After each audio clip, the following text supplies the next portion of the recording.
అందరికీ నమస్కారం. మన శాన్విశ్రీ లెర్నింగ్ వరల్డ్ యూట్యూబ్ ఛానల్కు స్వాగతం. అక్షరాలతో అద్భుతాలు సృష్టించిన కవులు మన భారతదేశంలో ఎందరో ఉన్నారు. పుట్టుక నీది, చావు నీది, బతుకంతా దేశానిది అంటూ తన కలంతో ప్రజా చైతన్యాన్ని రగిలించిన ప్రజాకవి, స్వాతంత్ర సమర యోధుడు, పద్మవిభూషణ్ అవార్డును పొందిన వారైన కాళోజీ నారాయణరావు గారి గురించి మాట్లాడటం నా అదృష్టంగా భావిస్తున్నాను. జీవిత విశేషాలు. జననం సెప్టెంబర్ 9, 1914 కర్ణాటకలోని బీజాపూర్ జిల్లాలోని రట్టిహల్లి గ్రామంలో జన్మించారు. ఈయన కుటుంబం ఆ తరువాత వరంగల్ సమీపంలో ఉన్న మడికొండలో స్థిరపడ్డారు. భాషా నైపుణ్యం. కాళోజీ తెలుగుతో పాటు ఈయనకు ఉర్దూ, హిందీ, మరాఠీ మరియు ఇంగ్లీష్ భాషల్లో కూడా రచనలు చేయగల దిట్ట ఉన్నది. నిజాం పాలనకు వ్యతిరేకంగా.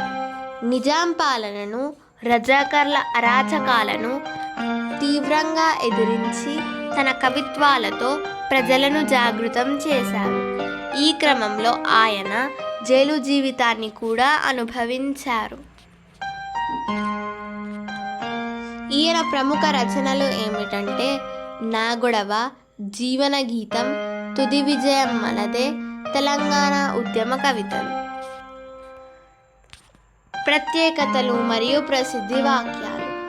అత్యున్నత పురస్కారం. సాహిత్య రంగంలో ఆయన చేసిన విశేష కృషికి గుర్తుగాను భారత ప్రభుత్వం 1992లో దేశ రెండో అత్యున్నత పౌర పురస్కారమైన పద్మవిభూషణ్తో సత్కరించింది. తెలంగాణ భాషా దినోత్సవం. కాళోజీ జయంతి అయిన సెప్టెంబర్ 9వ తేదీన తెలంగాణ ప్రభుత్వం అధికారికంగా తెలంగాణ భాషా దినోత్సవంగా నిర్వహిస్తోంది. స్మారకాలు. వరంగల్లోని ఆరోగ్య విశ్వవిద్యాలయానికి కాళోజీ నారాయణరావు ఆరోగ్య విశ్వవిద్యాలయంగా పేరు పెట్టారు.